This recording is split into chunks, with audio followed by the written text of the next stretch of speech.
விஷயத்திலே மிகச்சிறப்பானவர். இது அல்லாஹ் ஸலாஹித்து பேசுகிறார். ஹல்லதாக ஹதீஃபு லைஃபி இப்ராஹிம் முக்ரமீன். இப்ராஹிம் நபியோட செய்தி நபிக்கு வந்ததா? இப்ராஹிம் நபி யாரு தெரியுமா? விருந்தாளி கண்ணியப்படுத்தக்கூடியவர், விருந்தாளி உபசரிக்கக்கூடியவர், நல்ல முறையில் நடந்து கொள்ளக்கூடியவர் என்று அல்லாஹ் சொல்லி காட்டுகிறான். எப்படி உபசரித்தாரு, எப்படி கண்ணியப்படுத்தினாரு என்பதற்கு எடுத்துக்காட்டாக மலக்குமார்கள் இப்ராஹிம் நபி வீட்டுக்கு போகிறார்கள். ஒரு நற்செய்தி சொல்வதற்காக போகிறார்கள். எந்த தோட்டத்தில் போகிறார்கள்? மனித தோட்டத்தில் போகிறார்கள். அவர்கள் இந்த இப்ராஹிம் நபி நினைக்கிறாரு, இது மனிதரை நினைச்சு கொண்டு உடனே காளை கன்று எடுத்து பொரித்து உடனே சகன் சாப்பாடு ஏற்பாடு செய்கிறார். அந்த வந்தது யார் மலக்குன்னு தெரியல. உடனடியாக யாரு எவர் என்று விசாரிக்கவும் இல்லை. உடனடியாக விருந்து உபசாரம் செய்கிறார். இது செய்தி என்ன சொல்கிறது? வந்தால் யாரும் விசாரிக்கல, வந்தால் யாரும் விசாரித்திருந்தா மலக்கு தானே, மலக்கு சாப்பிட போடக்கூடாது, சாப்பிட மாட்டாங்களே. ஆனா இதெல்லாம் சொல்லி காட்டுகிறான். விருந்தாளி கண்ணியப்படுத்தக்கூடியவர். இதை வச்சு அல்ல எதை சொல்ல வரான்னு கேட்டா, ஒவ்வொரு மூமின்களும் ஒவ்வொரு முஸ்லிம்களும் இந்த உலகத்தில் வாழுகிற பொழுதும் யாரு வீட்டுக்கு வந்தாலும் விருந்தாளியை கண்ணியப்படுத்த வேண்டும், உபசரிக்க வேண்டும், நல்ல முறையில் நடந்து கொள்ள வேண்டும். ஏழையா இருக்கலாம், பணக்காரன் இருக்கலாம், படித்தவன் இருக்கலாம், முட்டாள யாராக இருக்கலாம், பிரச்சனை இல்லை, எவரா இருக்கலாம். வீட்டுக்கு வந்து விட்டால் நல்ல முறையில் உபசுலிக்காமல் கண்ணியமான முறையில் உபசரிக்க வேண்டும். அது என்னுடைய நபி இப்ராஹிம் நபியுடைய வழிமுறை என்ற செய்தியாக சொல்லி காட்டுகிறார். நபிகள் சொல்கிறார்கள், மக்கான யூமினு பில்லாஹி வல் யௌமில் ஆகிர். யார் அல்லாஹ்வையும் மறுமை நாளை நம்புகிறாரோ ஃபல் யுக்ரிம் லைஃபஹு, விருந்தாளியை கண்ணியப்படுத்த நபிகள் சொல்கிறார்கள். அப்ப மறுமை நாள் நம்புகிற முஸ்லிமாக இருந்தால், மறுமை நாளை ஏற்றுக்கொள்கிற முஸ்லிமாக இருந்தால் விருந்தாளியை கண்ணியப்படுத்த நபிகள் சொல்கிறார்கள். எனவே இப்ராஹிம் நபியின் வாழ்க்கையில் ஒரு பகுதி என்ன தெரியுமா? நாங்கள் வீட்டுக்கு விருந்தாளி வந்தால் கண்ணியப்படுத்துவதற்கு எடுத்துக்காட்டா இருக்கிறது. அது மாத்திரம் கிடையாது.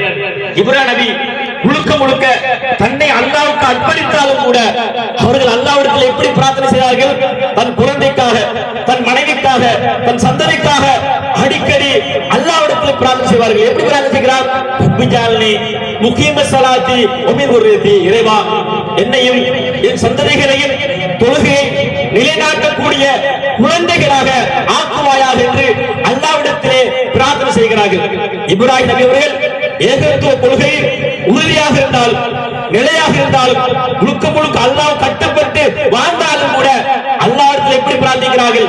ரப்பி ஜஅல்னி முகீம ஸலாத்தி வ மின் ذُرِّيَّتِي. இறைவா, என்னையும் என் சந்ததிகளையும் தொழுகை நிலைநாட்ட வேண்டும், அதுக்கு ஒரு பிரார்த்தனை செய்கிறேன் என்று அல்லாஹ்விடத்தில் கேட்கிறார்கள். நீங்கள் கேட்க வேண்டும்.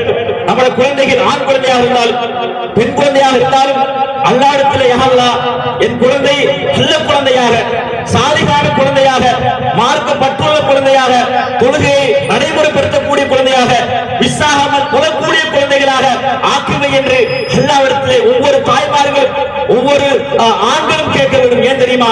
தொழுகை என்ற வணக்கம் நம் குழந்தைக்கு வந்துவிட்டால் உண்மையிலே எந்த தேவையில்லாத பழக்க வழக்கங்கள், எந்த கெட்ட வழக்கங்கள், போதைக்கு அடிமையாகுவது, இது போன்ற எந்த பழக்கங்களும் நம் குழந்தைகிட்ட இருக்காது. ஏன் தெரியுமா? இன்ன ஸலாத் தன்ஹா அனில் ஃபஹ்ஷாஇ வல் முன்கர். நிச்சயமா தொழுகை மானக்கேடான, அருவருக்கத்தக்க அனைத்து காரியங்களையும் தடுத்து நிறுத்தும் என சொல்லி காட்டுகிறான். மானக்கேடான காரியம் எதுவாக இருந்தாலும் தடுக்கிற கேடயமாக இது தொழுகையின் ஆலயம் என்று அல்லாஹ் சொல்லி காட்டுகிறான். எனவே அன்புக்குரிய இஸ்லாமிய சகோதரிகளே, நாம் அல்லாஹ்விடத்திலே இப்ராஹிம் நபி எப்படி பிரார்த்தித்தார்கள் அதுபோன்று பிரார்த்திக்க வேண்டும். அது மட்டுமல்ல, இன்னும் அல்லாஹ்விடத்தில் இருக்கிற யா அல்லாஹ் வஜ்னுபுனி வபனிய அன்னாபுல் அஸ்னாம், என்னையும் என் குழந்தைகளையும் சிலை வணக்கத்தை விட்டும், ஷிர்கான வணக்கத்தை விட்டும் எங்களை காப்பாற்றுவாயாக என்று அல்லாஹ்விடத்திலே பிரார்த்தனை செய்திருக்கிறார்கள். எனவே நாங்கள் ஏகத்துவ கொள்கை சமூகத்துக்கு சொன்னாலும் கூட நாங்கள் எங்களுடைய குழந்தைகளுக்காக, எங்களுடைய மனைவிக்காக, எங்கள் சந்ததிகளுக்காக யா அல்லாஹ் சிறுக்கான அது வணக்கத்தை விட்டும் எங்களை காப்பாற்று யா அல்லாஹ் என்று அல்லாஹ்விடத்திலே பிரார்த்திக்க வேண்டும். ஏன் தெரியுமா? சிறுக்கோரின் குழந்தை மரணித்து விட்டால், சிறுக்கோரின் தாய் மரணித்து விட்டால் நிரந்தர நரகத்துக்கு கொல்லிக்கட்டைகளாக மாறிவிடுவார்கள்.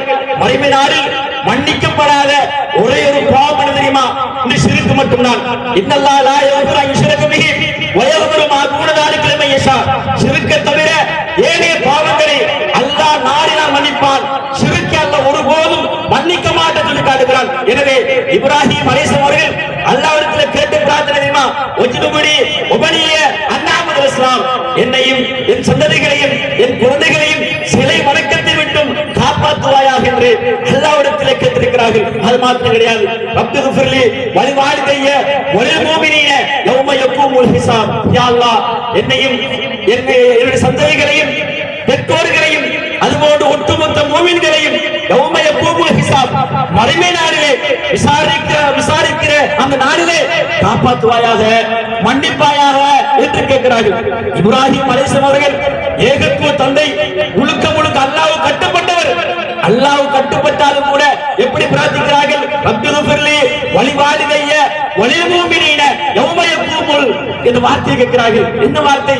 மறுமை நாளிலே யா அல்லாஹ், என் குழந்தைகளை மன்னித்திரு யா அல்லாஹ், என் சந்ததிகளை மன்னித்திரு யா அல்லாஹ், என் பெற்றோர்களை மன்னித்திரு யா அல்லாஹ் என்று அல்லாஹ்விடத்தில் கேட்கிறார்கள் என்று கேட்டால், நானும் நீங்களும் இப்ராஹிம் நபியை மார்க்கத்தை பின்பற்றுகிற நாம் நம்முடைய குழந்தைக்காக எல்லாரும் கேட்க வேண்டும், நம்முடைய தாய்க்காக அவன் கேட்க வேண்டும், நம் தந்தைக்காக அவன் கேட்க வேண்டும், ஒட்டுமொத்த மூமின்களுக்காக கேட்க என்பதற்கு இது மிக எடுத்துக்காட்டாக இருக்கிறது. அதுபோன்று வல்லதி அத்மோ ஐயஃபிர்லி ஹதியத்தி,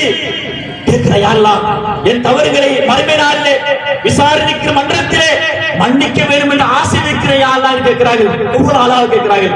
வல்லதி அத்மோ ஐயஃபிர்லி, யா அல்லாஹ், என் பாவங்கள் மன்னிக்கப்பட வேண்டும் என்று அல்லாஹ்விடத்திலே இப்ராஹிம் நபி கேட்கிறார்கள். எனவே இது போன்ற உபதேசங்களை ரெண்டு செய்தி உங்களுக்கு வழங்கப்படுத்திருக்கிறேன். ஒன்று, குழந்தைகளுக்காக இப்ராஹிம் நபி பிரார்த்தனை செய்திருக்கிறார். அதுபோன்று மறுமை நாளிலே பாவ மன்னிப்புக்காக பிரார்த்தனை செய்திருக்கிறார். இது போன்ற அம்சங்களும் தொழுகையை என் குழந்தைகள் நிலைநாட்டும் என்பதற்காக பிரார்த்தனை செய்திருக்கிறார். இது போன்ற அம்சங்களையும் நானும் நீங்களும் இதை பின்பற்றி நடைமுறைப்படுத்தி வாழ்க்கையில் நல்ல அடிப்படையில் வாழக்கூடிய நன்மக்களாக மாறுவதற்கு எம் அனைவருக்கும் இறைவன் கிருபை செய்வானாக. وآخر دعوانا أن الحمد لله رب العالمين. لبيك اللهم لبيك، لبيك لا شريك لك لبيك، إن الحمد والنعمة لك والملك لا شريك لك.